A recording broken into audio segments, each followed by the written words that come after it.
de services et produits de Firebase. Alors ici, ça c'est un slide que j'ai repris, donc les petits carrés rouges, il ne faut pas les regarder.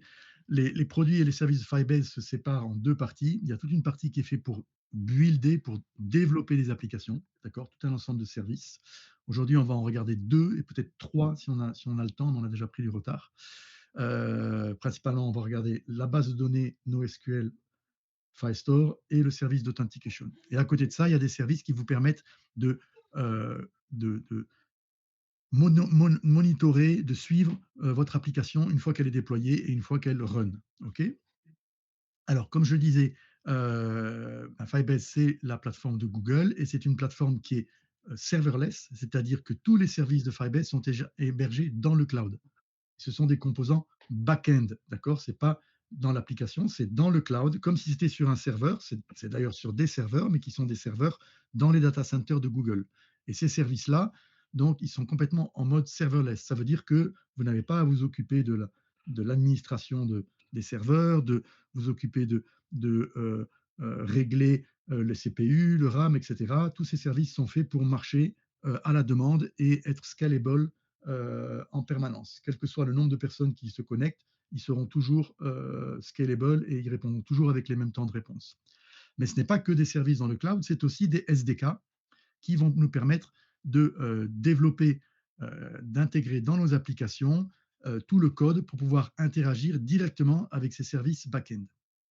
Et alors, il y a quelque chose d'important dans l'architecture de Firebase, c'est que à l'opposé d'une architecture traditionnelle où vous avez une application client, donc que ce soit une application web ou mobile, vous avez souvent un serveur ou des API, hein, par exemple des API en Python que vous avez containerisé, que vous avez déployé sur Kubernetes, ou alors un serveur avec un serveur d'application Java ou .NET.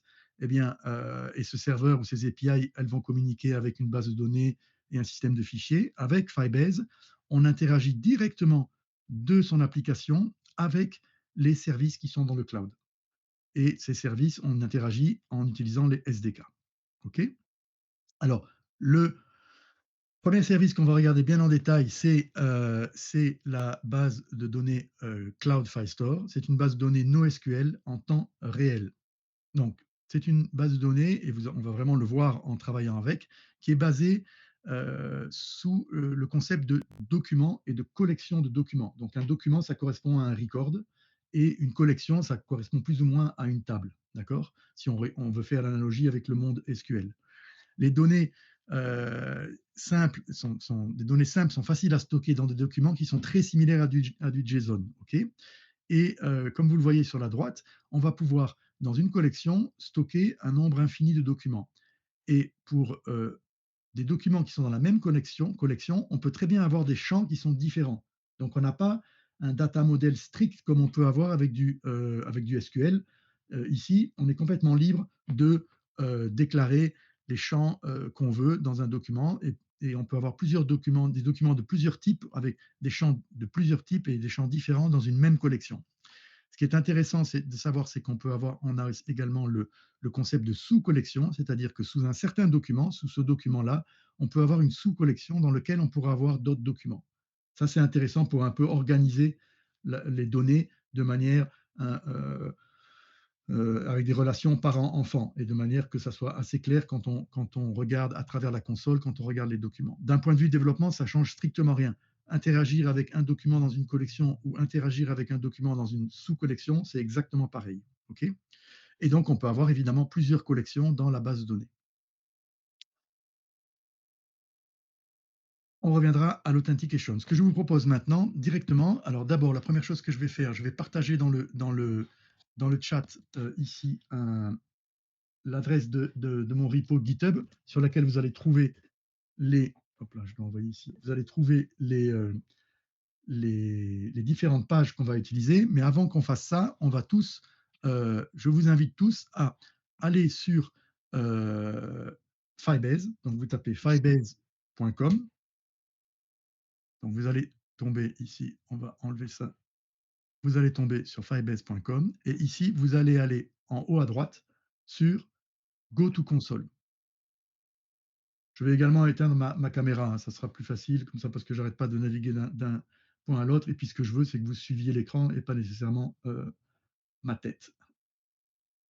Donc ici, je vais changer de profil. Donc la première chose à faire, c'est que vous devez vous authentifier. Vous devez avoir un compte, heu, Google pour pouvoir ouvrir la console Firebase.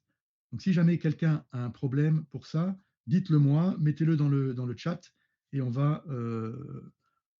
vous attendra, mais vous pouvez facilement créer un nouveau compte Google. Normalement, vous devez aller sur cette console et vous devez, à ce moment-là, cliquer sur Create a project.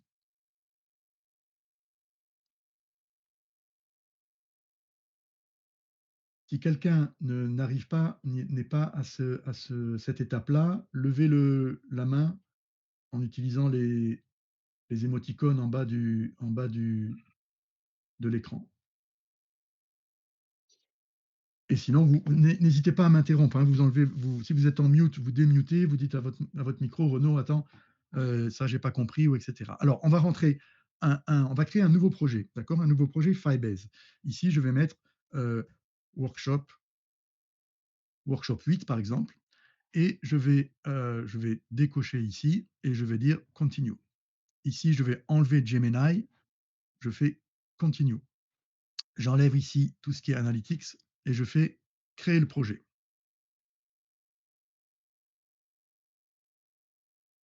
Alors, pendant que le projet se crée, ce qui est très important de comprendre, c'est que un projet Firebase est également un projet Google Cloud. C'est un projet Google Cloud à part entière. Et d'ailleurs, si j'ouvre un tab ici et que je vais sur ma console ma console Google, eh bien, vous allez voir que je n'étais même pas allé, je fais ça. Vous allez voir que si je fais Select Project, attendez, il faut que mon projet soit créé ici. Donc, mon projet ici, Workshop 8, il est créé. Voilà. Donc là, vous devez maintenant trouver ça. Je vous montre juste sur la console que normalement, je devrais le voir également. Je ne le vois pas. Pourquoi? C'est pas normal. Il faut peut-être attendre un tout petit peu. On reviendra là-dessus plus tard. Donc, je reviens sur mon projet ici. D'accord? Je suis sur mon projet Firebase. D'accord? Qu'est-ce que je vois? Je vois ici en haut une petite icône engrenage qui va me donner les settings de mon projet. Donc, on voit le nom de mon projet, on voit son identifiant, son nombre, et on va venir tout à l'heure euh, regarder plus en détail qu'est-ce qu'on peut faire ici. Ce que je veux vous montrer, d'abord, c'est la base de données FileStore. Donc, si vous cliquez sur le menu Build, vous voyez que vous avez l'ensemble des services qui sont proposés. On va cliquer sur FileStore Database. Et on va créer dans votre projet, vous allez créer votre propre database FileStore. D'accord? Et pour ça, vous allez faire Create Database. Et là, vous avez deux choix. Qu'est-ce qui se passe? Voilà. Attendez, j'ai un problème. J'ai un problème ici. Pourquoi il ne veut pas? Voilà. Ici, vous pouvez choisir des régions, les différentes régions qui correspondent également tout à fait aux régions de Google. Donc moi, je vais choisir Europe 3, mais n'hésitez pas à choisir, je prends une multi-région, mais vous pouvez très bien choisir une database régionale. Vous verrez dans la documentation quelles sont les différences. Donc moi, je choisis Europe 3, je clique sur Next, et là, c'est important, je vais commencer ce qu'on appelle en mode test. C'est-à-dire que pour le moment, je ne vais pas sécuriser, on ne va pas sécuriser la base de données, d'accord? On verra ça plus tard. On va l'ouvrir et on va dire que tout ce que l'on fait dans la base de données avant le 7 juillet 2025, tout ce qui on écrit ou on lit avant cette date-là, on peut le faire sans qu'il y ait de sécurité. Et je fais create. Et donc là, il va me provisionner la base de données Cloud Firestore. Pendant qu'il fait ça, je vais voir si ça s'est mis à jour de ce côté. Voilà. Vous voyez ici, dans ma console Google, eh bien, je vois mon projet Workshop 8 que je viens de créer à travers la console de Firebase.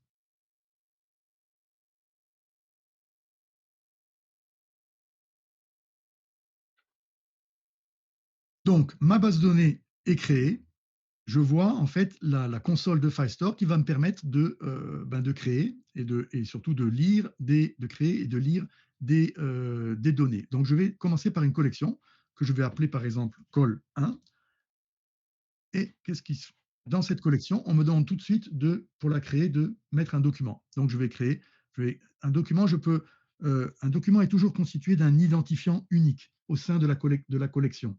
On peut réutiliser le même identifiant dans plusieurs collections, mais au sein d'une même collection, cet identifiant doit être unique. Je vais mettre doc1 ici, et puis je vais mettre test. C'est un champ dont le nom est test, et vous voyez les différents types de champs que je peux utiliser. C'est assez riche, hein, des strings, des nombres, des booléens, des maps, des tableaux, des timestamps, des points géographiques et des références à d'autres documents. Mais on va commencer tout simplement par un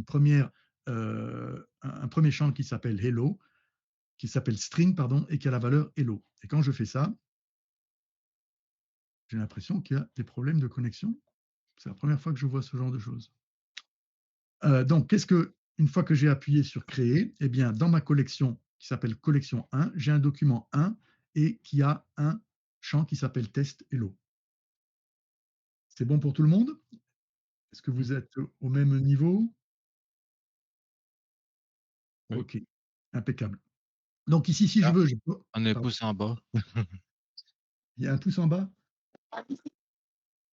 N'hésitez pas. Ah, Quoi? Il y a surtout des personnes qui sont proches, Hein? qui sont pas à la Comment page. ça? Pas vu où? je continue? On peut rajouter un autre champ, par Allô? exemple. Oui, Hein? il faut que vous vous mettiez en mute, Louis. Je peux par exemple mettre une date, d'accord, la date d'aujourd'hui, et je vais avoir un champ de type date. OK? Donc ça, c'est comment je crée une collection et comment j'ajoute un document dans une collection. Je peux très bien créer directement une deuxième collection. OK? Et puis pareil, alors ici, au lieu de moi-même mettre l'ID du document, je vais cliquer ici et ça va me générer automatiquement un ID. D'accord? Et ici, on va mettre un autre champ qu'on va appeler ville, et on va avoir à ce moment-là, dans une nouvelle collection, on a ce champ-là. Et là, si je voulais, je pourrais rajouter une sous-collection, sous-col, on va l'appeler. Et puis, dans cette sous-collection, ben, je peux créer un autre champ, je vais l'appeler C1, et je veux dire que c'est un nombre et que c'est la valeur 1. Et là, vous voyez, ben, ici, si vous regardez ici, j'ai ma première collection, j'ai un document, et sous ce document, j'ai une sous-collection dans laquelle j'ai un document. OK? Alors, on a, créé, on a initialisé Firestore, on a montré comment créer une collection et des documents, et comment créer une sous-collection. Alors, comme je l'ai dit, pour le moment, si je vais ici, donc là j'étais dans le onglet Data, si je vais sur l'onglet Rules, hein, qui sont les règles de sécurité, eh bien ici, qu'est-ce qu'on voit? On voit que euh, pour tous les documents de la base de données, pour tous les documents de la base de données, on a le droit d'écrire et de lire si l'heure de la requête est inférieure au 4 juillet. Donc, pour le moment, on va laisser comme ça. Ça veut dire que n'importe qui peut écrire dans cette base de données du moment qu'il connaît les caractéristiques et les identifiants de votre projet. Donc, ce qu'on va faire maintenant, c'est qu'on va passer dans le code et on va commencer à interagir avec votre base de données. La première chose qu'on va devoir faire pour pouvoir interagir avec votre base de données, c'est de récupérer ces identifiants. Donc, si je viens ici dans Project Overview, je vais dans Project Settings, et là, je vais dire que je vais créer une application web. Donc, je vais cliquer sur ce troisième bouton. Et ici, je peux laisser ça, je peux mettre ce que je veux, c'est juste un nom pour s'en souvenir. Pour le moment, je n'utilise pas le hosting, je fais Register App.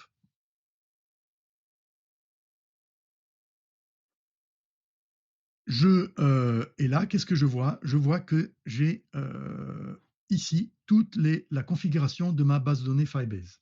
Alors, qui est très important de comprendre, c'est que ces clés et ces différentes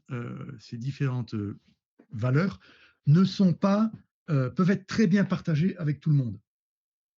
Donc, on les met dans le projet et on va les mettre dans notre application, vous allez voir, et quelqu'un peut très bien, en utilisant notre application, avoir ces différentes valeurs, d'accord, qui vont permettre d'identifier le projet à partir de votre application.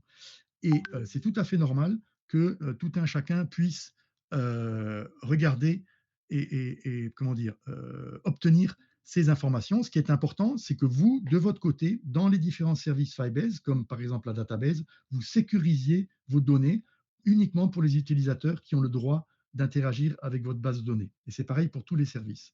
Et je vous partagerai tout à l'heure dans le chat une question-réponse sur Stack Overflow qui explique en détail pourquoi ce n'est pas un problème de partager ces informations. Donc là, ici, ce que vous pouvez faire, c'est déjà copier ces informations parce que vous allez en avoir besoin dès qu'on va rentrer dans le code.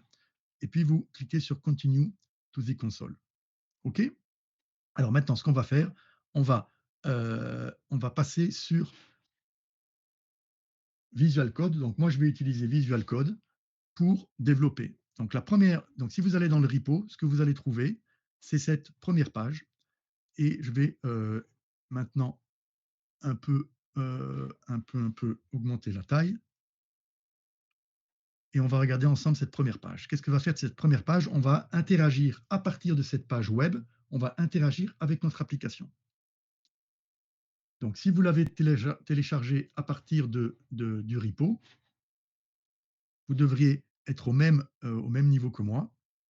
Première chose qu'on doit faire, c'est ici, rajouter à la ligne 26, rajouter les éléments de configuration de de mon projet Firebase. Et deuxième chose que je vous invite à faire, c'est d'une manière ou d'une autre, d'ouvrir cette page dans votre browser. Et donc, si je fais ça ici, moi, je vais l'ouvrir directement à partir de mon,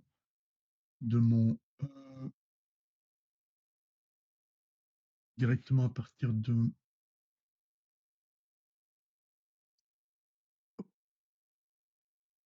je vais l'ouvrir directement comme ça. Voilà, elle est ici.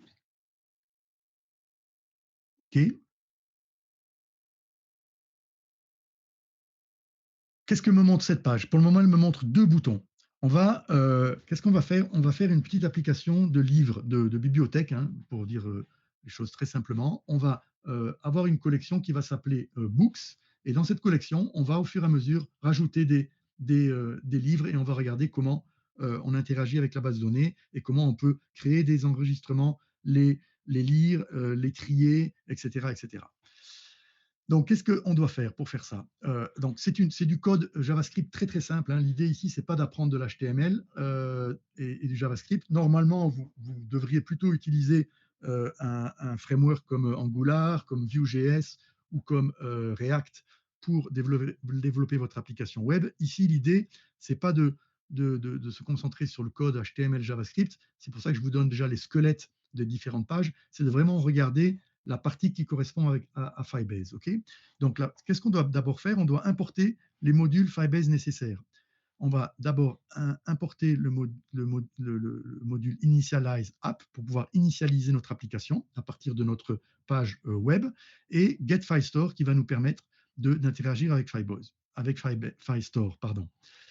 Deuxième chose, eh bien, on définit notre configuration Firebase en mettant les settings, les caractéristiques de notre projet. Ensuite, on va initialiser l'application Firebase en lui passant l'objet de configuration. Donc là, on définit une app et on appelle la méthode initializeApp. Et on va également obtenir une référence au service, à la base de données Firestore en l'appelant, on va appeler cette base de données DB et on va lui passer l'app, on va passer l'objet app à la méthode getFilestore. OK? Et qu'est-ce qu'on veut? On veut ici, on veut ajouter, d'ici on va ajouter du code, hein, ici il y a du code à ajouter également, on va l'ajouter ensemble. On va ajouter le code pour sauvegarder notre livre. avant d'ajouter ce code, je veux juste vous montrer comment marchent les boutons. On a un premier bouton qui s'appelle avec cet identifiant-là. Et qu'est-ce qu'on fait? On va ici déclarer un listener sur ce bouton. Et au moment où on clique, eh bien, on va appeler la fonction savebook. D'accord? Donc, on est obligé de faire comme ça parce que si on avait mis on-click sur le bouton lui-même, ça ne marcherait pas parce qu'on est dans un tag script de type module. Et donc, on doit passer par des event listeners. On pourrait également déclarer la fonction au niveau global dans la page web, mais le mieux, dans ce cas-là, c'est de faire comme ça. Donc, une fois de plus, ce n'est pas ça qui vraiment nous intéresse. Ce qui nous intéresse, c'est qu'est-ce qu'on va ajouter ici. D'accord? Qu'est-ce qu'on va ajouter ici? On va faire un premier ajout d'un livre et je viens de copier-coller le code que vous voyez ici et je vous invite à maintenant l'intégrer dans votre code. On va euh, d'abord avoir un try-catch et dans ce try, on va faire ça. On va appeler la méthode add-document. Et à cette méthode, on va lui passer le nom de la collection dans laquelle on veut ajouter un document. Et pour ajouter et pour définir cette collection, on doit faire appel à la méthode collection. On doit lui passer la référence de notre base de données et le nom de la collection. OK? Donc là, on définit dans quelle collection on veut ajouter un document. Et puis ensuite, on a un objet JavaScript qui va définir les champs que l'on veut ajouter à ce document qu'on est en train de mettre dans notre database FileStore. OK? Alors, ce qui est important de comprendre, c'est que les méthodes des SDK de Firebase sont des méthodes asynchrones. Et pour pouvoir travailler avec des méthodes asynchrones dans le monde du JavaScript et du web, on doit utiliser la méthode, les mots-clés async await. On peut également utiliser et travailler avec des promises. La fonction add renvoie une promise. Ça, c'était la méthode ancienne pour travailler avec des promises, c'était d'utiliser les then. Donc, on appelait une promise, then, on récupérait le résultat de la promise, etc. etc. Ici, c'est beaucoup plus fluide, le code est beaucoup plus clair. Donc, avec async await, donc je vais appeler cette fonction en mettant le mot-clé await. Et qu'est-ce que cette fonction va me retourner? Elle va me retourner la référence du nouveau document que j'ai créé. Et je vais m'en servir ici pour afficher dans la console que j'ai enregistré le livre et je vais, à partir de cette référence, obtenir l'identifiant dans ma base de données. OK? Donc, je ne sais pas où vous en êtes, mais moi, si je sauve ici et que je reviens dans mon... il est où? Hop là, j'ai perdu j'ai perdu ma fenêtre HTML. J'espère que je ne l'ai pas fermée. Ah, attendez. Elle est là. Si ici, je fais un refresh et que je montre la console,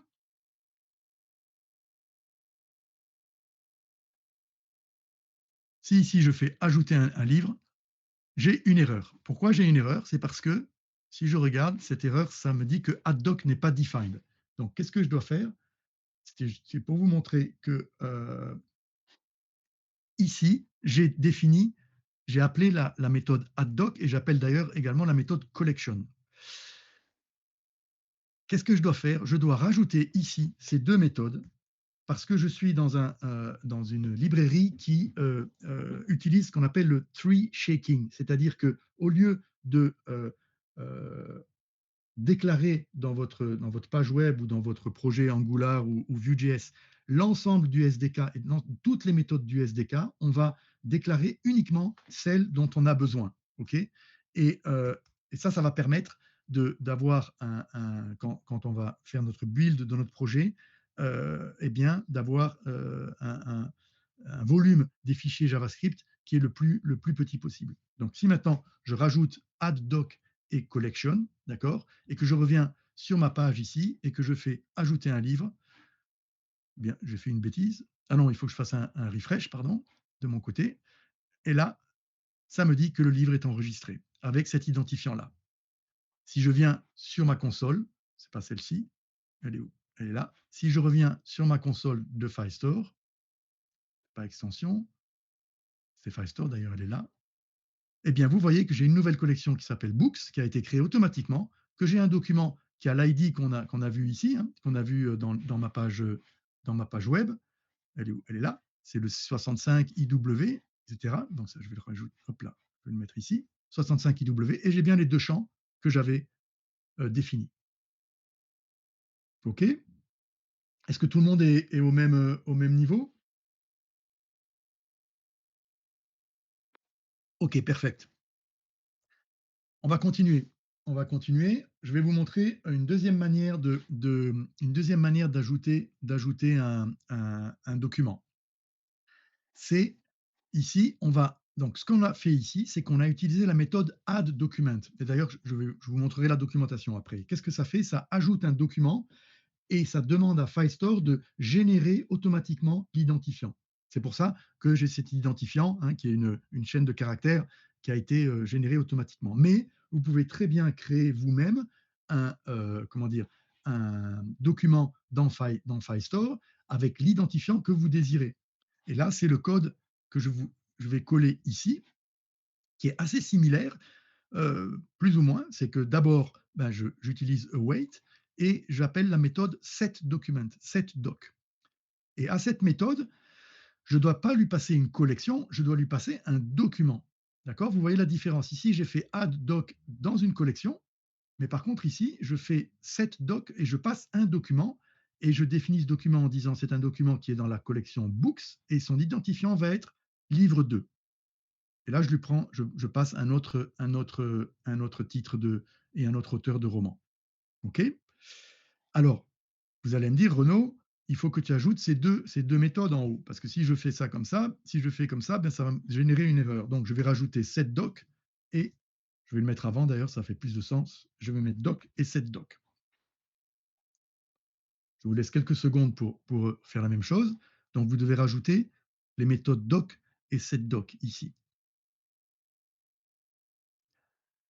Et ici, le code, je vous le remontre. Je vous laisse quelques secondes.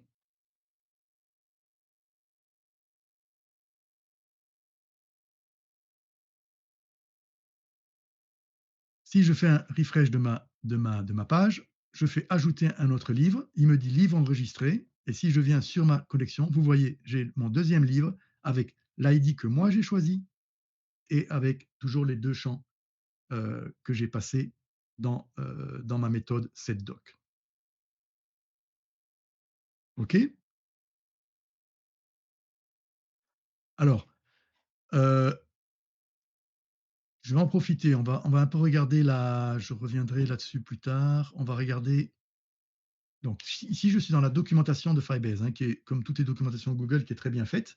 On va regarder très rapidement les différents. Donc je vais sur Cloud Firestore ici, Cloud Firestore, Add and Manage Data, et je vais sur Add Data.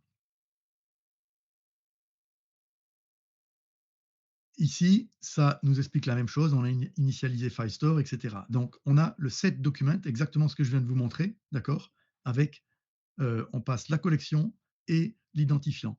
On va avoir le add doc qui est un peu plus bas, add document qu'on a utilisé, où là on passe juste la collection, comme on vient de le voir, d'accord. Et puis on a là où je voulais attirer votre attention, c'est sur le fait que on a également une fonction pour mettre à jour un document. On ne va pas le faire ici, mais c'est très similaire. On dit update doc, et donc là, on lui passe la référence du document qu'on a construite ici, de la même manière que on l'a passé à la fonction setDoc. Donc, qu'est-ce qu'on a fait quand on a défini, on a utilisé la méthode doc avec la collection et l'identifiant du document? Eh bien, on a on a défini une référence de document, une document reference, et cette document reference, on la passe à la méthode updateDoc et on lui passe un objet avec la liste des champs qu'on veut mettre à jour. Okay.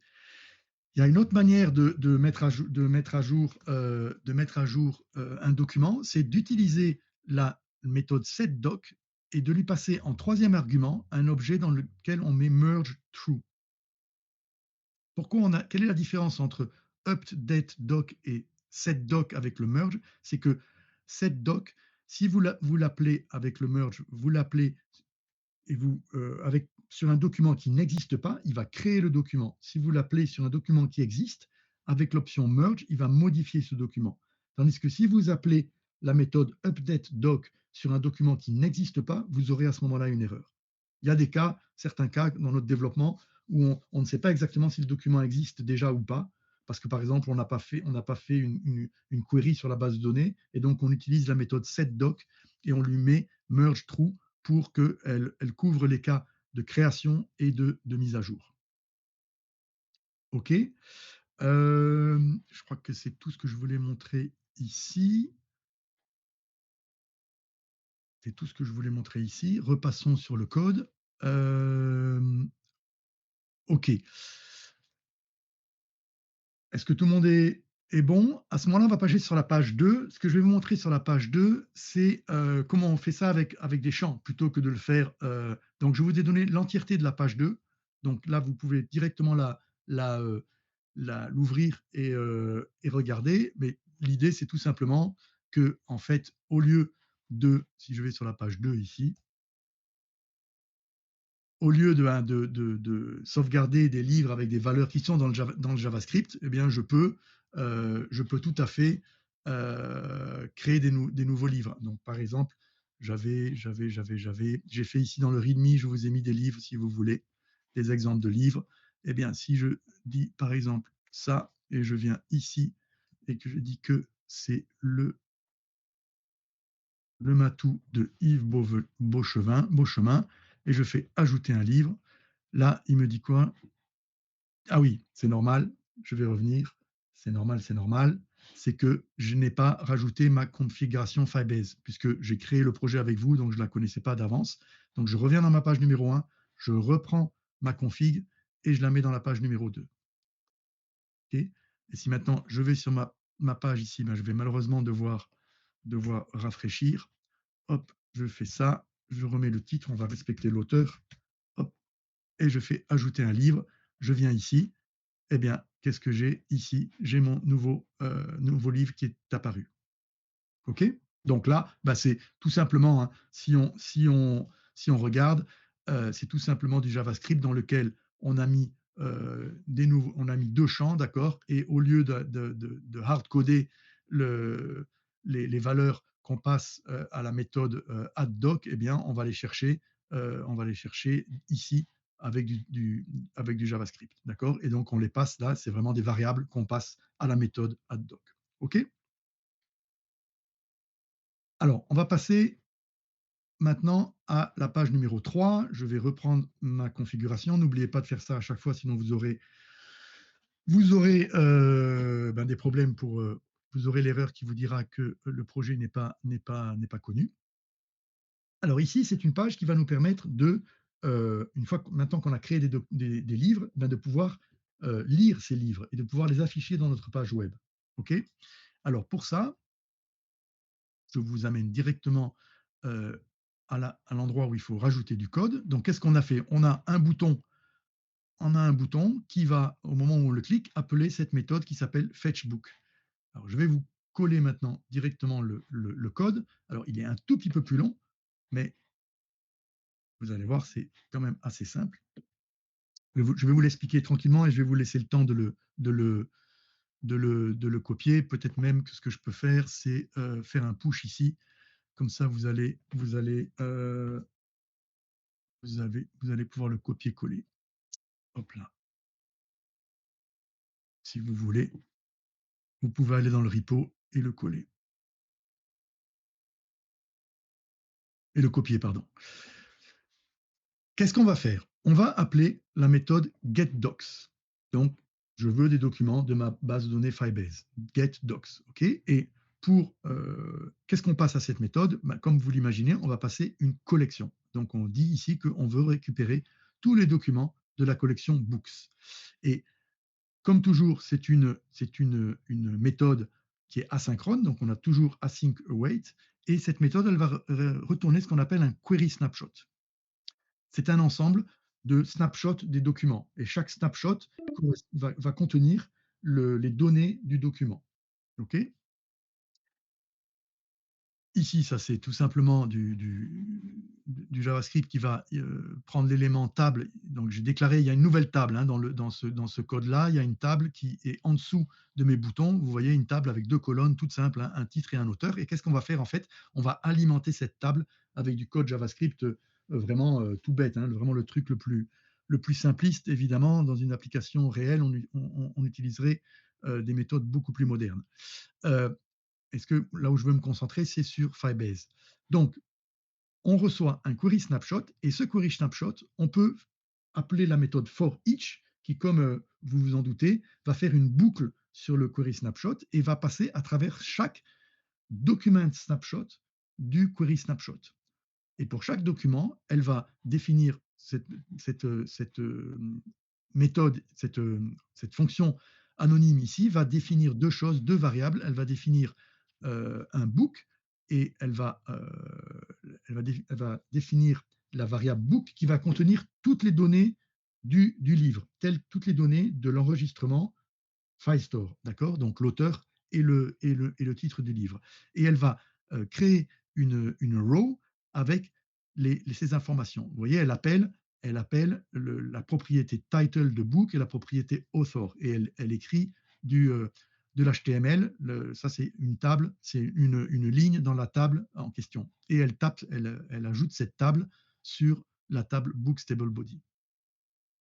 OK. Et donc là, si je fais ça, qu'est-ce que je risque d'avoir? Eh bien, ici, j'ai bien collection et getDocs. On l'a fait tout à l'heure. Donc, passons à ma page numéro 3. Ici, je fais afficher les livres et je reçois mes 3 livres. D'accord? Et je peux en rajouter un nouveau. On va prendre ce livre-là. Hop, je vais rajouter un nouveau livre. Hop, je fais ça. Je fais ça. Je fais ajouter un livre. Là, pour le moment, il a été enregistré dans la base de données, mais je n'ai pas exécuté la méthode getDocs pour récupérer ce livre-là. On verra tout à l'heure comment on peut avoir ça en temps réel. D'accord? Mais pour le moment, j'y vais étape par étape. Si je fais afficher les livres, j'ai ce nouveau bouquin qui apparaît dans ma liste. OK? C'est bon pour tout le monde? Pour rappel, il reste moins de 15 minutes au rendez-vous actuel, donc Ouais. il faudra penser à transférer bientôt. Ouais. Pas de souci. Je vois ouais, ben, écoute, on va. Attends, je regarde ce que j'ai en page 4. C'est quoi? Merci d'abord, Étienne. Excuse-moi. Merci beaucoup Pas de souci. le warning.